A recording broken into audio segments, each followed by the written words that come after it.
Only a teenager. In fact, is he our youngest rider? Yes. I believe he is. So there he is.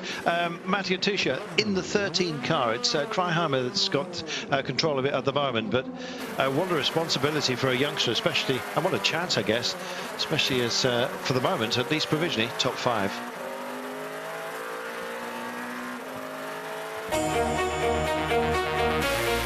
Завтра в прямом эфире на Евроспорт 2. Route du Sud. 5-й этап. Ноттингем, Англия. За неделю до Уимблдона устройтесь поудобнее и наслаждайтесь красивой игрой. С понедельника в прямом эфире на Евроспорт 1. ATP Ноттингем. Like anyone, I have doubts and insecurities. I struggle under the weight of expectation. These things have never stopped me, always trying to do my best. Here goes Jonathan Edwards, round 2. Still can't quite believe it turned out to be the best ever. It's another world record, 18 metres 29. He's just taken triple jumping into a new age. Being an athlete was all-consuming. A single-minded devotion. Being on the other side is not so different. I love sport, the drama, the pursuit of athletic perfection. The genius, the madness it sometimes brings. No, but Jacques, there's no mark there. I'm Jonathan Edwards. You can only understand my obsession if you share my passion.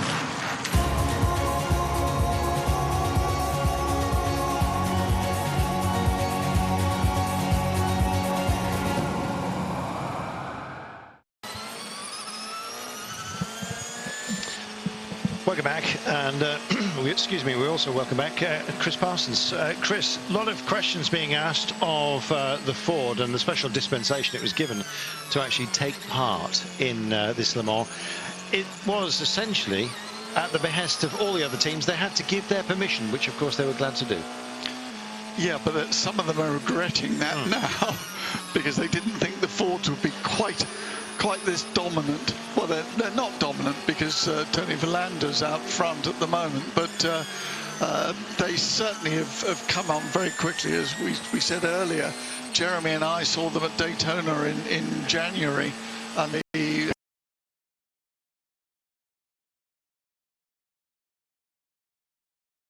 actually supplied the first car. I think it was yesterday or the day before, on the others. Yeah, but the prop production ones aren't coming off till October. So, yes, is a real production car yet? Well, I think it's fair to say that it's as near as you're going to get to a GT prototype. It's quite a remarkable looking beast. I can't decide whether it's lovely or just a bit too Flash Gordon for my liking. It's certainly got that very large rear extension, the diffuser at the back end, which has now been permitted, and they seem to be getting longer and longer to the detriment of the look of the car, I believe. But anyway, here's your overall classification. The Toyota hybrids are 1 and 3 at the moment. The Porsche number 2 car is being second. They've had their issues, however, with the one car, as I'm sure you have seen, as proving that ill fortune is not just reserved for those further down the order. This is the LMP2 close race. Rast and the Orica, it's Orica 1 and 2 for the time being, running 157 laps, so 12 laps down on at the overall leader, but nonetheless a great battle raging here, and some very, very close calls. In fact, at the top of the timing sheet, we're seeing Conway and Dumas, and they're separated now by just 4.2 seconds. I'm not sure what the fuel load is for Dumas or when he's due in, but Jeremy, I'm sure, will be telling us fairly soon. He is due to make his call. But for the time being, Conway is staying in front of Dumas, but it is nice and tight. LMP2, Rast and Mesh separated, both Orcas, the 26 and the 46, by a margin of 21 seconds. But on the outlap is Manelis in the 36 Alpine, and his interval is only 6.2 seconds down on that second place car. Vilander leads the pro class for the time being, with Richard Westbrook in attendance. It's Ferrari ahead of Ford. They were the two makes that had their performance hobbled. They were deemed to have been given too much of an advantage, and it need to be pared back. Not very much, though. Yeah, well, it depends by degree, but still way out ahead. Yeah. The Aston is, which is the next GT car up, is some way behind. But anyway, Jeremy says that the Juma car is due in any minute. So running line. Yeah, probably explains why he was closing. yeah, he's going to fall another minute. He's still lapping quite quickly, but there's no question about it that of the two cars at the moment, the Conway car is keeping the gap static. Dirk Muller has just posted the fastest lap, and in fact he went to the third sector, and this is 1 minute to go penalty for the 22 car, by the way, for speeding in the slow zone. Frankly, that's just a wee bit silly, but he's going to have to pay a price for that. Way down the order, however, it's Maris in the 22 Ligier, ranked 47th at the moment, so no great shakes out front. Penalties will be issued. Oh, we're in an absolute storm at the moment. Rennie Rast has just fastest through two sectors, sectors 1 and indeed 2, and he's on an absolute flyer in the 26 car, boy. Often at this time of night, the cars do go quicker. The air is cold, so it's more dense, and the engines love it. There's no overheating problems, and they can go very quickly. You often get very quick laps at this time of night. Well, it's the G-Drive Racing, rather distinctive Yota machine. It's the Orica Nissan in bright orange, and he's just put in the fastest lap at a 3:36 for the class, we remind you. But what an impressive performance that was. There'll be more potentially.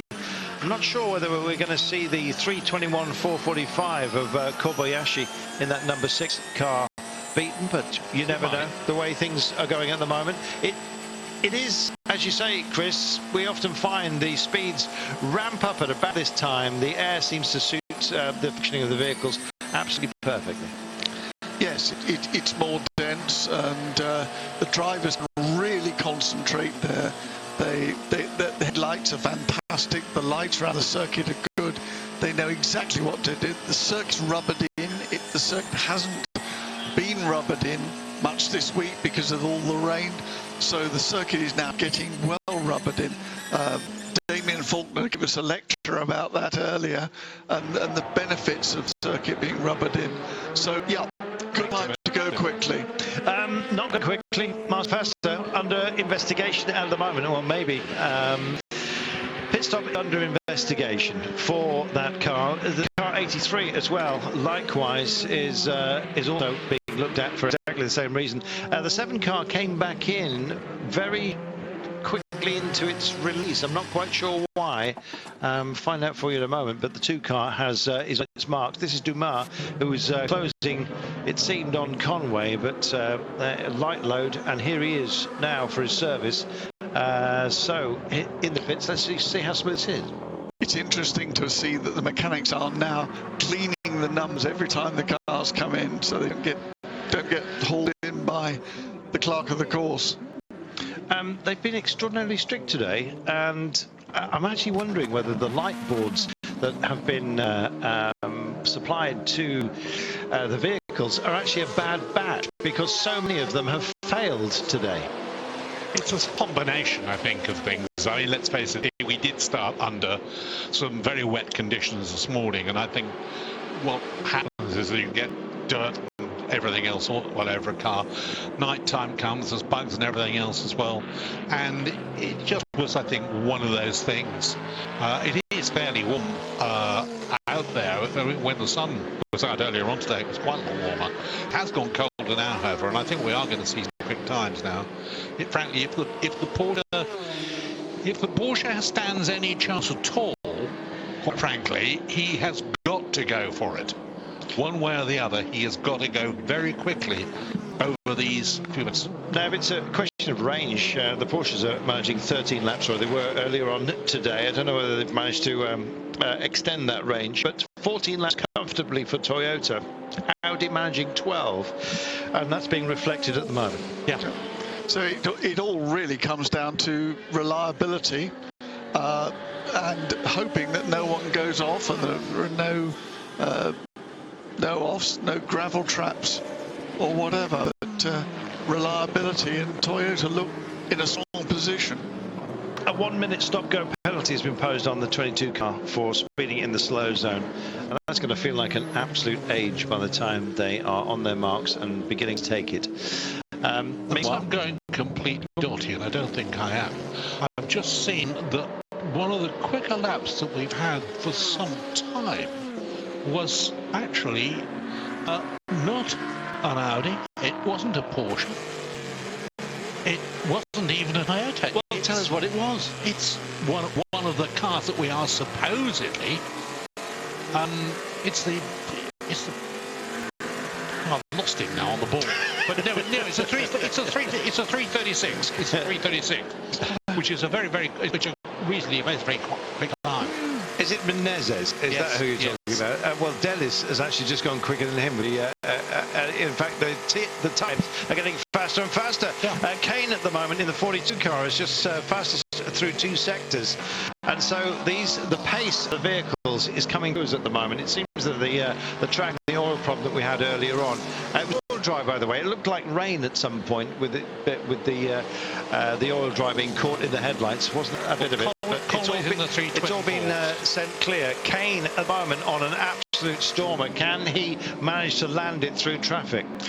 And it's again, we can see that Brendan Hartley's come out of the pit in the number 1 Porsche. We thought we'd lost that one, so he's set a sector 1 and sector 2 time. So the number 1 Porsche is coming out again.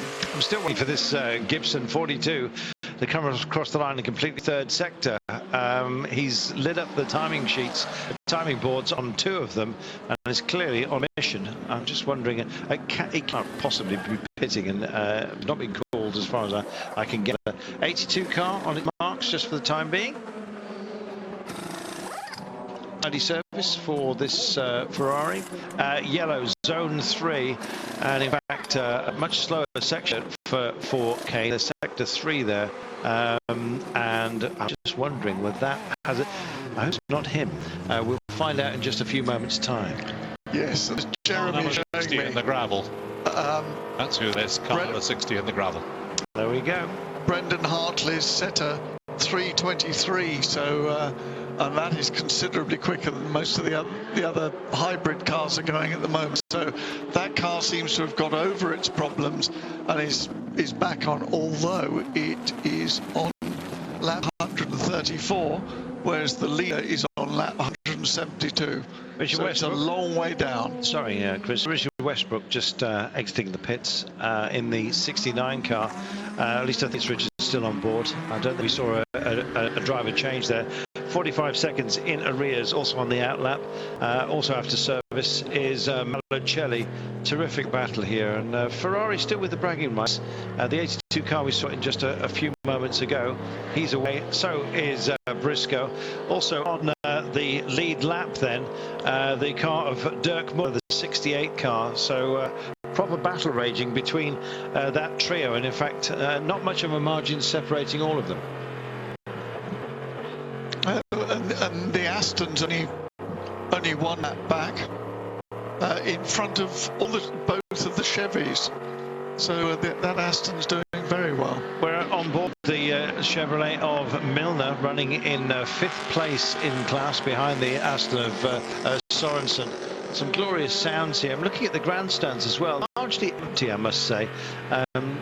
Grabbing some shut-eye. I'm always amazed at the ability of fans here to actually get themselves to sleep, especially when there's this kind of cacophony going on. But you used to spend a lot of your time here in a camper van in the infield of the Bugatti circuit, and you slept like a baby, I understand.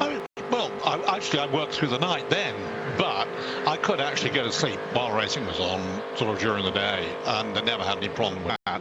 And as far as I'm concerned, I used to go the whole 24 hours. I don't know, because I'm not that stupid. I really don't. There is a point at which you become incompetent, and I'm always incompetent, but you do become incompetent, and you're as well sort of to take a break from it. Otherwise, it just goes on and on. I think that the other thing is a lot of spectators come here. When I used to come years and years ago, just purely being impressed before I was doing commentary, I used to go out on the Mulsanne. He used to get out at the end of the Mulsanne. He used to spend an enormous amount of time going around the circuit, watching from different points, particularly in the dark, when you could get around. But there are so many spectators now that getting around the circuit is very, very difficult. Very, very absolutely different now. Ages. Very different now. Just following the 95 car of Sorensen at the moment, so just staying with him as he circulates, running in fourth place, a lap down and trying to unlap himself. Well, the number 7 car has moved by the 13. This is the class that's going so quickly. Indeed, and this was the one who had a pit stop under investigation. He's clearly got away with it, but likewise on a mission. This is Dirk Miller we're riding with right now. The red strip, by the way, some of you asking about it, clearly it doesn't anger or upset the vision of the drivers, despite the fact it's carrying a bit of flair. It's for car identification as they are coming into the pits, so the lollipop man knows who to waggle at. But to my mind, it actually looks distracting, and likewise to many of the viewers. I'm just keeping an eye on these times again, and we've got a lot of people in the 325s now. We've got Conway in the 324s on a regular basis, and the Rebellion has said it's 326. That is a quick car. That is a very quick car. Negri Jr. has just pitted in the Leisure 49. And the Rebellion, I think, is just about to come in for a pit stop, the 13 car. But what a fight back by Audi. All credit to them. The 8 car and the 7 running in 4th and 5th place at the moment, albeit with a big deficit of, 8 laps down is Marcel Fassler's 7 car. Yeah, but at the moment, you know, watching this carefully, the Conway's Toyota has gone well, no great problems. That one Porsche has gone well. You know, surely in that little group, somebody is going to have a little bit of problems sooner or later. It might all tighten itself up again, yeah. Just pitting for Dirk Muller, coming out of 3rd position. In fact, here he comes right now. It's a tidy one for the Ford GT because the Aston of Sorensen has been on something of a mission. Let's have a look. Sorensen, we remind you, a lap down, running in 4th place of the Chevrolet of Milner. Great to see all of these makes being represented: Ferrari, Ford, Aston and Chevrolet. It's a good mix, boys. It is lovely to have Ford back and have all these names back in GT racing. Terrific. It's great as well that the manufacturer were keen to put a spotlight on their own class, and they knew that if Ford were racing here, that's precisely what would happen. So to everyone's advantage, but their performance advantage is something outstanding. Suggestion that they were sandbagging in the tests and got away with it for a long time. Well, they were modestly hobbled, I think it's fair to say, but clearly both Ferrari and Ford are functioning rather well, despite the disadvantages of extra weight that was imposed upon them. But the aerodynamics are right on the cars. That's the other thing. When the GT40 was first delivered, there was all sorts of problems with aerodynamics on the cars. You don't get that today. At least it's properly understood. And when Ford came back, they did a very good job from the word go. Well, the Ford that we're seeing today is been quite a long time in the evolution of it. It didn't just appear overnight. You know. No, it wasn't just literally something that happened to it. You know, it's that morning. It does look otherworldly, I must admit, particularly at the rear end, and just overshot the pit box by the looks of things. One of the Porsches, indeed, just having to extricate himself with a brief reverse. That was Duval, finally out and indeed away. Well, we've now got the two Audis running one behind the other, with Ollie Jarvis going out in number 8 and Marcel Fassler in number 7, albeit 7 laps behind. Yeah. These are the 7 laps that car lost when it had the turbo change very early in the race. Yeah, he did lose some time, but the other car is it is pretty well 2 laps. It just depends sort of where you look at it and when you look at it. And it's doable. It's doable. Just going to ask Jeremy if he can flag up when the Toyota of Mike Conway is due in. It wasn't that long ago that he was here. He just completed lap 174, and we're still not even at the halfway stage within this race. Jeremy is saying he's halfway through his stint at the moment. So he's got a few, 7 laps left. Well, he'll be flying because he's only got a 1:09 advantage. What's the average pit stop length? 1 minute and 6 seconds. There we are. Just fuel alone. Well, if he takes on fuel alone, he'll come out with a lead, if it's absolutely impeccable, of 3 seconds. That's how tight it is at the top, boy. I don't think he's going to quite. I mean, he's actually, funnily enough, the Porsche has done a very quick lap of a 3:24, and Conway's last lap was a 3:26. I don't think I can quite hear you. You're just off mic there, Nev. There we go. Oh, very much. Thank you very much. There we are. There we are. Yes. We're going to take ourselves a brief commercial break, and we'll be back with you live here at Le Mans with 12 hours and 40 minutes remaining. Gosh. See you in a moment.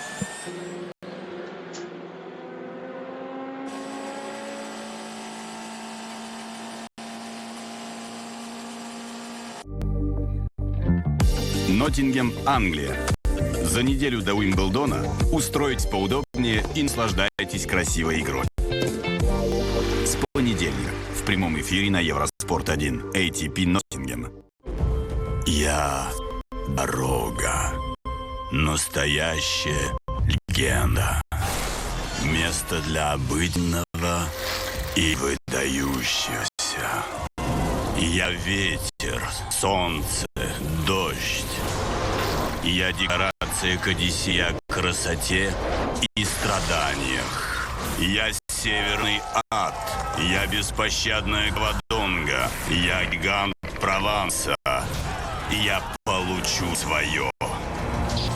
Я видела сломавшихся под тяжестью испытаний и тех, кто был рад просто выжить, а также закаленных в борьбе лидеров, поверженных новичками. И этот сезон не исключение.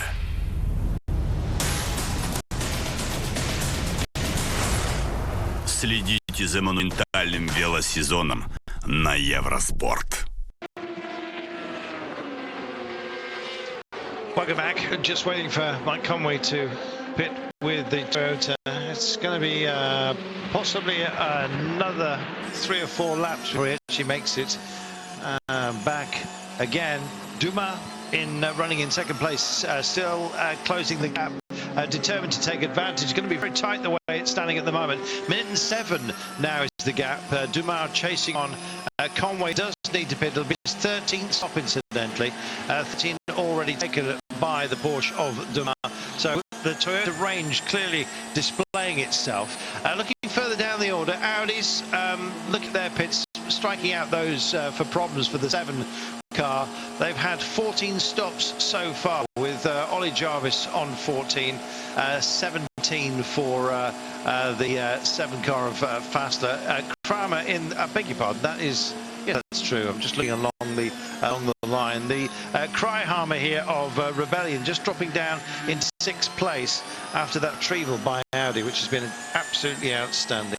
Just shows it's a never give up attitude that's required here in 24 hours. Very much so. Looking at Conway, he's been a little bit slow. I think traffic probably has not been on his side. You don't have a clear run through traffic, but just as you'd like you have every lap, and probably that's one he's suffered a little bit because he's dropped a little bit on that. Well, we're on board with Ma at the moment with that Porsche, and in fact he's got a lot of clear run, but he's clearly on a mission. He's trying to catch Mike Conway, or at least close the gap, so that once Conway makes his stop, he's going to be in a perfect position to retake the lead for Porsche from Toyota. What a great battle we've got, Chris Parsons. It's seesawing backwards and forwards with the pit stops, but we know that the Toyota can go further on a tank full than the Porsche can, and Toyota have also got 2 cars. We've got one in first place and 3rd, so they seem to have the upper hand at the moment. Fascinating undertaking to see how the distance closes down. Here again, and he's by through, gone. That's it, goodbye. But remember, 2 years ago, Toyota looked at this point in the race they had it completely wrapped up, but about 5 o'clock in the morning, just as it was getting light, the car stopped. It can all happen just like that. Indeed. The other thing, of course, is that when you get here, I don't think we're going to have, as sometimes is the case, where you get a little bit of mist first thing in the morning. I don't think it's going to happen this year. Well, I'd be very surprised if we don't get some mist, because there's so much ground moisture. Well, yeah. It depends on the temperature, ambient temperature, as to whether we do it. That's, of course, is the one thing. When you're absolutely, it's pitch dark, and you're coming out into the light again, that's when you really want to have your Conway at the wheel. So he's basically, his eyes are in, the whole thing is as it should be, as it gets lighter. That's when it can be. The two things, when you get dusk, it's difficult then. When it gets light, it's difficult then. And that's where the boys really can show their class. The 99 Aston Martin, we just caught a glimpse of it. Beautiful livery, to my mind, the blue and white. It's actually a very, very pale blue, incidentally, rather than just a white. But functioning at 144 laps, the lead car on 176. Minute 9, Dumas' narrowing of the gap has just extended ever so slightly, and it looks like Conway, when he does come in, at least if he's holding this kind of pace, will actually re-exit. We're now tracing our leader. Lights flaring here. You can't, not overly defined. It's luckily we've got HD television these days, because you can actually pick out an awful lot more than you used to be able to. Yeah. And standard definition, where it was just a ball of light, would have been very entertaining. Conway's just put in a 324. Yeah. So and Dumas 326. So Conway's quite capable of fighting back. It swings and roundabouts, isn't it? Yeah, it really is. 38 cars battling once again, and really posting in some spectacular times. This is that G-Drive racing machine in bright orange. Not that you can see that at this time of night, as we just go through some of the gaps that are on the timing boards, but graphically represented, so you can see what the cars should look like if it wasn't so dark. But yeah, again, Dennis has just set a quickest first sector time. This time it's a 34.362. So if he doesn't get tangled up, and it looks like it's just going to be overtaken right now, I believe it's one of the Fords, I beg your pardon, as it was revealed out of the shadows. 12 hours and 34 minutes still remaining, and the pace that these guys are travelling at, still absolutely outstanding.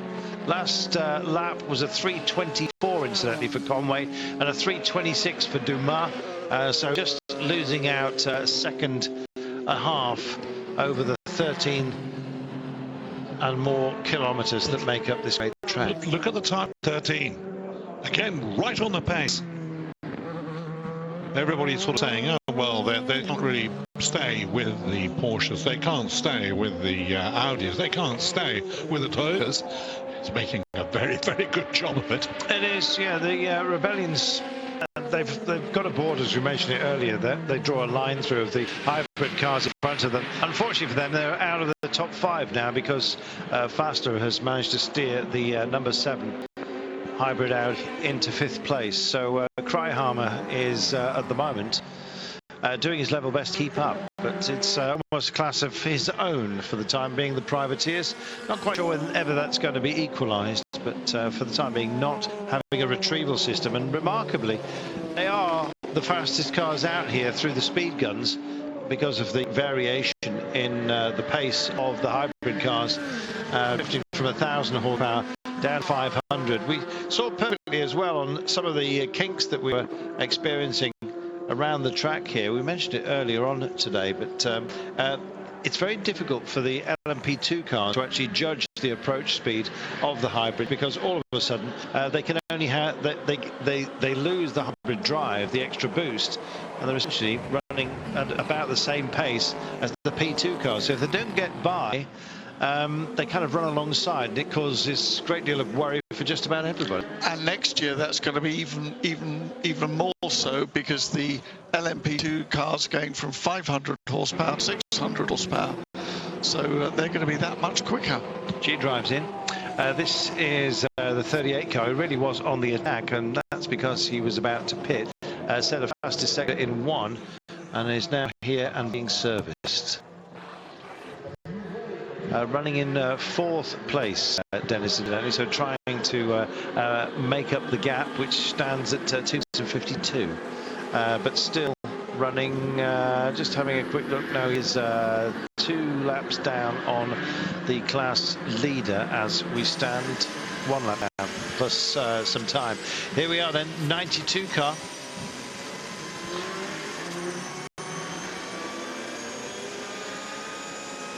And you really get an impression that just how much light there is available. I mean, the modern headlights are fantastic. I mean, watching some of these cars on onboard is really amazing. GT cars running yellow headlamps, by the way. The brightness, the sheer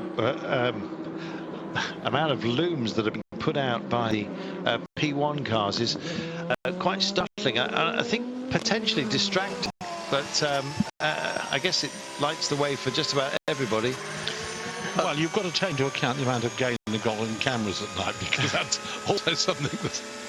Another car that we've just seen coming back into the race is the CLM with Simon Trumer at the wheel. That's done 138 laps as opposed to our leader with 177 laps. So well behind, but considering they had an engine fire in free practice on Wednesday afternoon, they've done very well.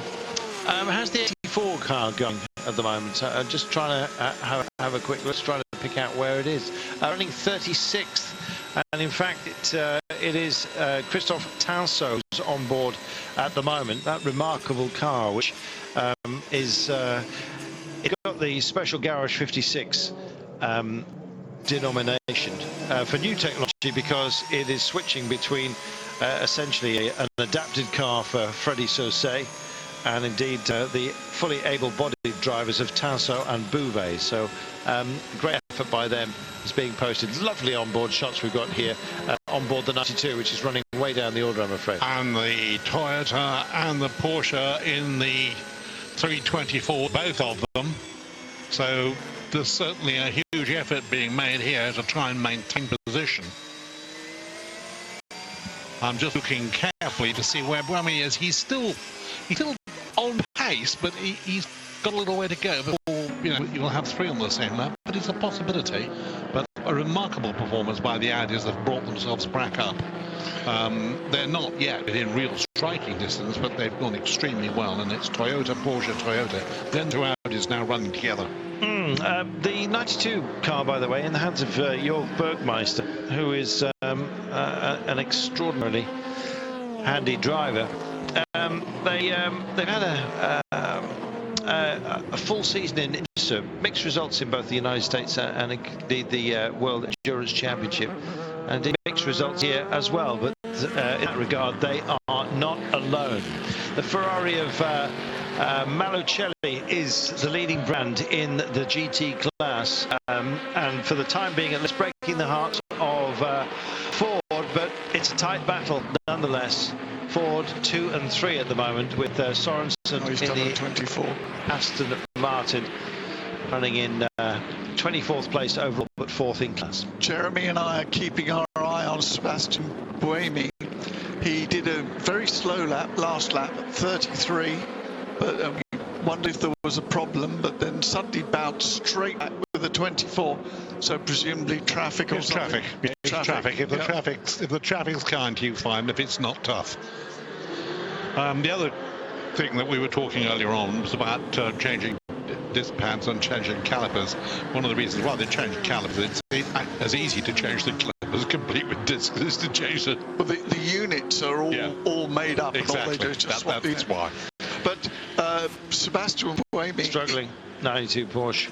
Is falling back from Romain Dumas in the Porsche. I'm actually wondering whether he's had a fuel here.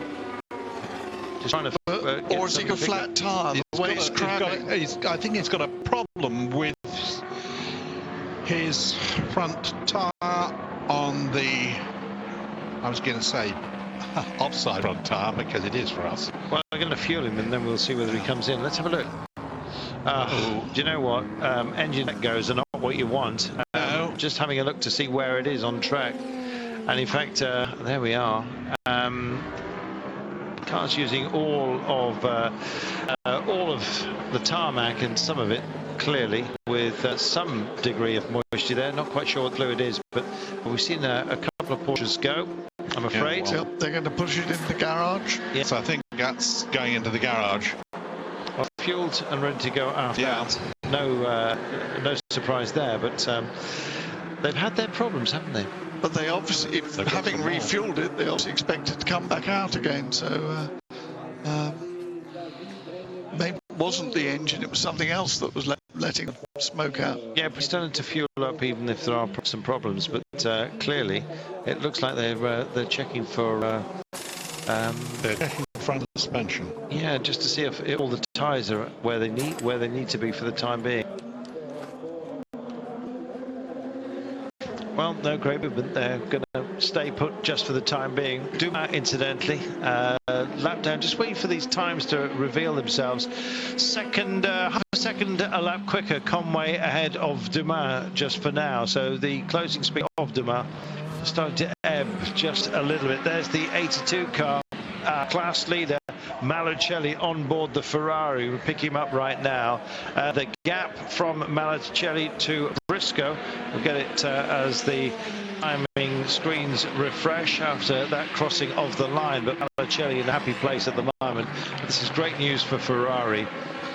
Just like Ford. But we've got Conway in the 324s, we've got Wamey in the 324s, Jarvis and Faster all in the 324s now. Yeah, yes, Neville.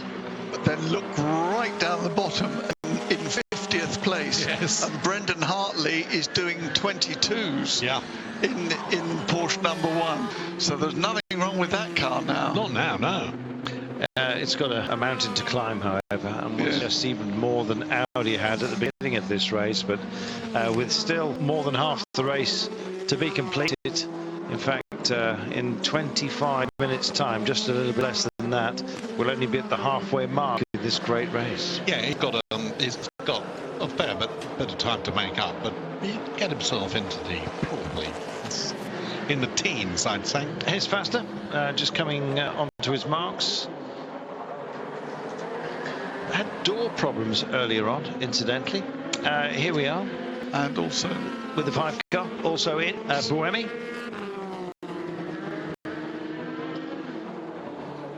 Well, up on the jacks, didn't waiting. It's a shame we just cut away before the wheel changes, which they are rolling through now. This is going to be a crucial stop for these guys. The second place of the 2 Toyotas, running third, incidentally, is the 5 car. That was a nice way tidy stop. Well, Jamie's run a clock on them for us during these stops, and we'll be doing throughout this evening. He'll give us a time in a few moments' time, but a minute 52 down overall. He's away. Dumas and Conway about to come in. I imagine he's only on 12 stops for the time being with his Toyota. 14 for Buemi, and in fact it's in the hands of Anthony Davidson. Anthony, almost ultimate competitor. I was talking about the potential for split strategies with only 2 cars, mentioning it earlier on this evening, but Anthony said, look, we're just going to go for it, as simple as that, and it's an aggressive strategy which is clearly paying off. And presumably he's going to take that car now through into the light. Yeah, well, that would be anticipating this. You know, we said, you know, it can be very, very worrying if you're actually starting to come into half light and get yourself into all sorts of trouble doing that. I don't know what time sunrise. Anybody know? It's usually about 5 o'clock. Yeah, about 5. Well, we'll find out in a short while. That's that'll be a good long stint for Anthony. Big flashes here from the #1 Porsche. This is way down the order, running in 50th place at the moment, having completed or on its 141st lap. So 39 down on Conway's Toyota that leads this race, and that shows you what ill fortune can garner in terms of a disadvantage. Spirited fight back there.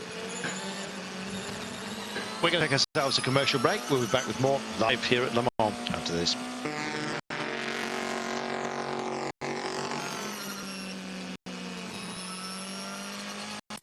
le 3 settimane, questo sforzo intenso, ci vuole veramente un grande allenamento, una grande dedizione. È una salita molto complicata ed è molto difficile da affrontare perché se c'è veramente tanto vento, anche chi sta a ruota dietro fa molta fatica. Penso però che per il Tour de France l'emozione più bella è quella dell'ultimo giorno, quella finale ai Champs-Élysées. Монумент истины приближается. Ноттингем, Англия. За неделю до Уимблдона устройтесь поудобнее и наслаждайтесь красивой игрой. С понедельника в прямом эфире на Европорт-1 ATP Ноттингем. We're back again at Le Mans at a time when we are still saying it's not yet quite halfway, but what we can see now is, as we suspected, with the temperature as it is, with the cars, if you like, spread a little bit now, we're getting some really quick laps. We've got 24s, 26s, and then of course we've got the revived, I think that is a very good way of putting it, the revived number one, who, when we last looked, he was still in the 22s, I think it wasn't, Jeremy, wasn't he? Back to the 24s at the moment, so he's lapping roughly the same pace as the others. Yeah, that was a particularly quick lap though, at 22. Jeremy, when's Mike Conway due in?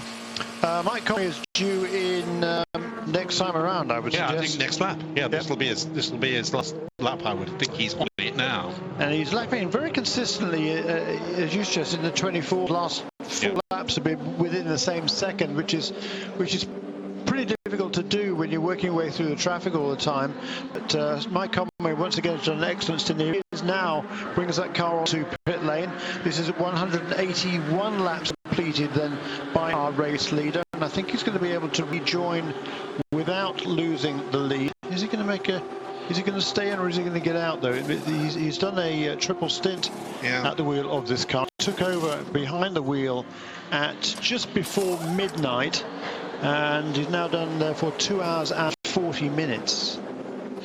There's actually not an awful lot to choose between the pace of Conway and Davidson. They're both of them, I would say, they're probably the quickest drivers in their respective cars. It'll be very interesting to see what Anthony can get down to in that car. Oh yeah. Fresh tyres, cold air, and could be very interesting. Yes, because Sebastian Buemi was definitely struggling through since we had the safety car period. He was never really he never seemed pretty comfortable. He was on the phone to the team, on the radio to the team, saying, "Look, can we change tyres?" He was having difficulty building heated tyres after the safety car interludes, and as backstop, I mean, he was only a few seconds behind the Porsche after the safety cars, but dropped a lot of time since then. It was about half a minute behind when he came in to make the stop last time around. Anthony falls into that little group of drivers who, when you put them on the test rig and everything else as well, will suddenly stop and say, I know that's what he says, but if you do that, I think it'll be better. And they look at him and think, well, he must be out of his mind. But he's usually right. Toyota have changed drivers. Yeah. We have Kobayashi in now, and Romain Dumas did get past. The number 6 Toyota is now 9 seconds behind Romain Dumas. Yeah, so that was a regular triple stint there for Mike Conway on that latest set of Michelin tyres. Now Kamui Kobayashi takes over. He'll be about 11 or 12 seconds behind him. That's about right. That's a little bit less than the time it takes to change the tyres. So because of that tyre change, the number 6 car has lost the lead for the first time since lap 143. That was when Mike Conway took over the lead for the most recent time. And since lap 89, the number 6 cars led all bar until now 3 laps. So it's been really a pretty dominant performance over nearly 90 odd laps here. The number 6 cars led all bar 3 of them. Well, 8th man, if it is, and I think it is Matthias Bechet, they threatened to smack his fingers for not respecting the track limits. Yes, that we haven't heard the track limit one. No, I've not seen that one before. We thought thought we'd put that one behind us. Yeah. Yeah, we haven't seen too many of those, not respecting the track limits, but I suppose it all makes work for the working man to do. Right. Davidson's getting up to speed, 3:27. Roman Dumas in the Porsche, 3:29. Davidson 3:27. Yeah, see, he's full fuel and everything else as well. Yeah. So he's going to get rid of a bit of weight, and then it'll start working its way back into the 224s again. Yeah, another lap or two. The tyres would have been heated. They have ovens here to heat up the tyres before they put them on the car. So they lose quite a bit of temperature actually by the time they're taken out of the ovens and put on the car and then driven slowly up the pit lane. But it shouldn't take too long to get those tyres back to where they need to be to turn some quick laps. But as you say, he'll want to know the first couple of laps that he's out there. He'll want to know is there any vestige of oil if I get offline there? Is there any vestige, all that sort of silly thing that people tend to forget when they come out. Well, yeah, but he's got total confidence in his car and his ability, and also he'll have been informed by Sebastian Buemi if there's anything out on the track that he needs to know about. Watch this, watch that. Absolutely. Yeah.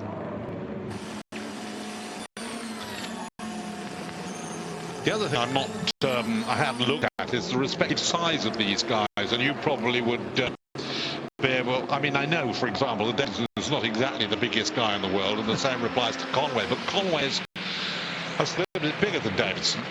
And normally speaking, what you try to do if you've got 3 drivers in a car is to see if you can more or less keep them roughly the same size, because it doesn't half cause some trouble if you've got one big guy and 2 little ones. Yeah, absolutely, and they are thankfully on both of those 2 cars, so it does make life a lot easier from that perspective. So Kamui Kobayashi is now in second place. That was weird. Just had a little bit of a glitch there. 3:25.1 for Dumas. Yeah. We haven't got a time yet for Kobayashi, have we? Really a proper time for him. And a 27 for Davidson. And a 27 also for Ollie Jarvis. So it's still the same tune, isn't it? Different looking at sector times, Kamui Kobayashi is equaling Roman Dumas with a 32.97 exactly for the first sector.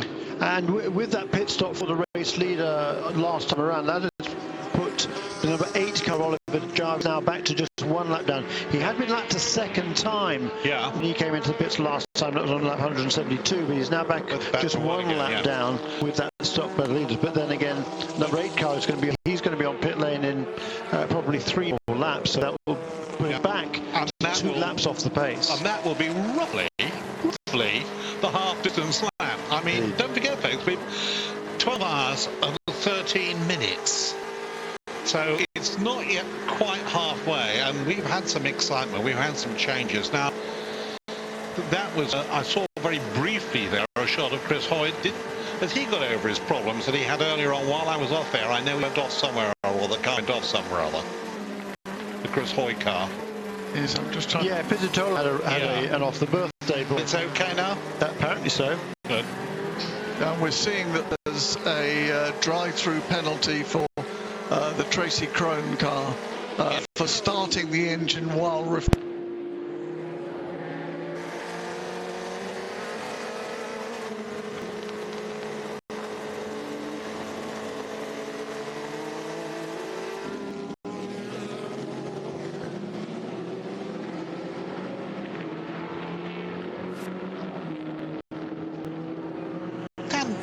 I would have thought we'd have got a respectable time for Kobayashi, and we haven't got one at the moment. And we have a car in the wall here. Have we? That looks like Arnage. Yeah, and it's going not quite to the wall, did it? Did it actually get to the wall? No, but it's going to be buried in the gravel trap, isn't it? 10.5. It's Nicholas Leutweiler, I think. Yeah, Nicholas Leutweiler, who is... Where is he? Yeah. I'm pretty sure it's 34 anyway. can only sort of see the number on it. Obviously a long way down. On the third page. 55th overall. Yeah. So, there's only one Peter car behind him, actually, and that's the 47 car we saw expired a considerable time ago. Yeah. And we're going to get a slow zone. Just going to cut the pace of the lap time, certainly. Will Romain Dumas come in now? Is he due? He's due in one couple of laps, so probably next time around. Now we've got a caveat time. Look. Yeah, because it was around. Yeah. That was the first flying lap. Yeah. A 3:25. But it's giving us an idea, you know, that he is on the pace. Oh yeah. They are remarkably close, and it's undoubtedly it has an awful lot to do with the fact that I think the Toyotas have got that extra little balance of the extra lap, and that could make all the difference. Yes, but remember, Neville, they both wrecked their engines at Spa, which was the last race. All right, they were bottoming, and they put it down to bottoming, but that was a 6-hour race, and they lost both engines. That was their story, and there's addition to it. I strongly suspect that the cars were developed very, very much around doing this particular race. I think Toyota came to this with every intention of whatever else they've got to, if you like, make any changes for. We're going to have it absolutely right, and I think they did some proper testing, and I think they've gone about it. I think they've gone about it beautifully. Well, they seem to. Quiet confidence seems to be there the whole time.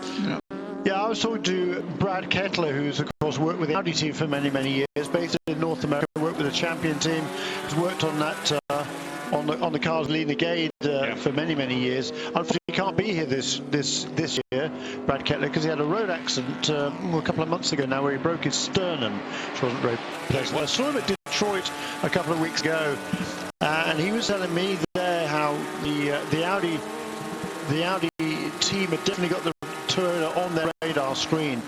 He said he suggested to me that the cars could be strong here, and it certainly proved to be the case. And the first round at Silverstone, there was a calibration problem effectively with the GPS system, which affects all sorts of items on the car. Well, who's that off the road? That's the Audis. That's number 7, I think. Is it? Yep. That's the Marcel Fassler. And that's at the bottom of the hill after the Dunlop curve. It should be. Perhaps I'm imagining it, but it looks hot to me. Doesn't look happy. They've had all sorts of delays. They have finally got themselves ahead of the number 13 car up into 5th place overall. They've had the long delay early in the race where they lost 6 laps with where they had to change the turbo. Then later on they've had various other niggly little delays as well. But it is number 7. Yeah. We can see now it is number 7. Yes. Sitting here or sitting there, rather like Albert in his iron. That's the Audi that's had the troubles, isn't it? Yeah. It is. So where is he exactly? Hammer's got past in the rebellion. Yeah, where is he exactly? He's just at the bottom of the hill. Is it Les Chapelles? That away? No, that away. That away. Just after Dunlop curves. Yeah. Oh dear, that is, So he's got a long way to go. A long way to get back. Down in the old S's, isn't he? And he's car's ground of Audi. See, they've got some electrical energy there because they're able to keep the headlights ablaze, but nothing else. Now, I'm presuming Dumas is in. Yes. Here we are. And he's got the Audi going again. Oh, this is lovely, isn't it? You switch it all off and try again, and it's marvelous. Control Alt Delete. Yeah. Several times. It took quite a while to get that car going again, It's certainly not yet up to speed. No. No, well, I don't think he cared. Ah, that's different. I think he wishes he'd actually left it a little bit longer. Well, but he's there. It sounds like he might be getting it back under electric power. Well, you see, it's certainly in impo mode in some way, shape or form. It's going back, isn't it? But the trouble is, it sort of, it is under electric power, but it's unfortunately it's on the line, isn't it? He's got a long way to go. Yeah. The circuit is 8 3/4 miles, and he's only about 2 miles into the lap, so he's got a good 6 miles to go. Yes, it's interesting that we've got, of course, now a lot of electricity, if you like, in there. It's going to be equally interesting if we get towards hydrogen, isn't it? When we get towards hydrogen. Yeah, because exactly. It's going to be another one, isn't it? And I think I don't think that's that far away. There was a demonstration here yesterday of a hydrogen car. Was there? Yep. Who was that? BMW? Did a lap of the circuit. BMW? No, it was the green GT. Yeah.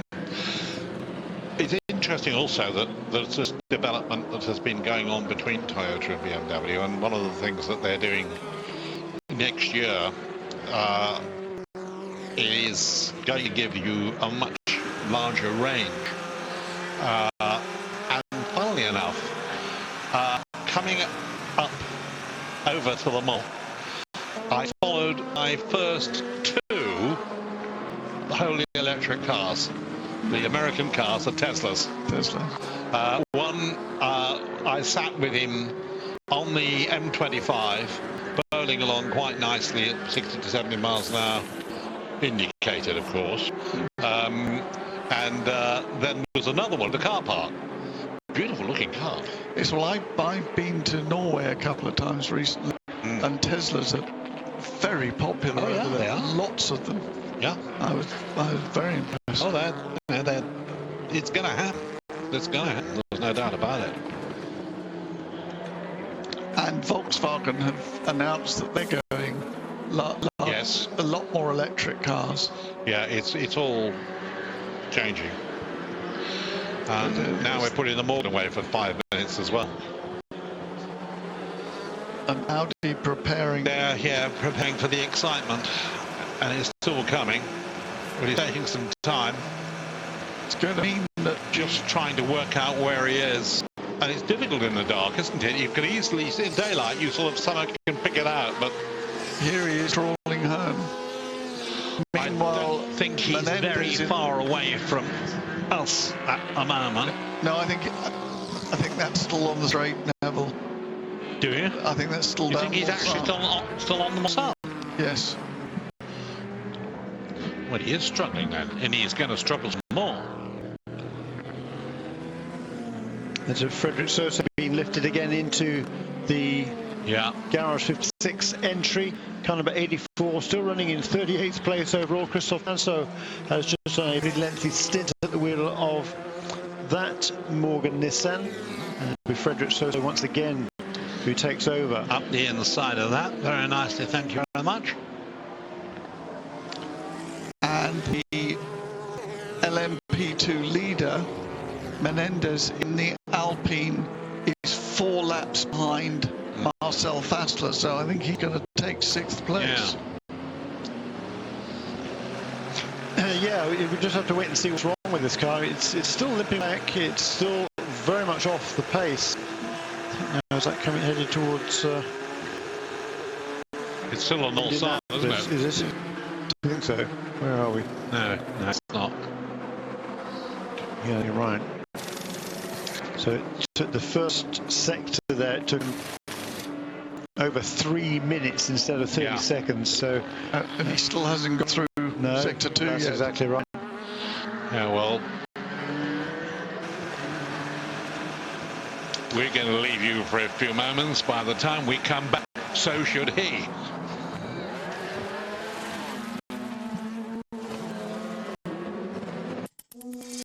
Creo que es bastante profesional, que siempre me he preparado al 100%. Yo pienso primero en el Tour y me preparo exclusivamente para el Tour.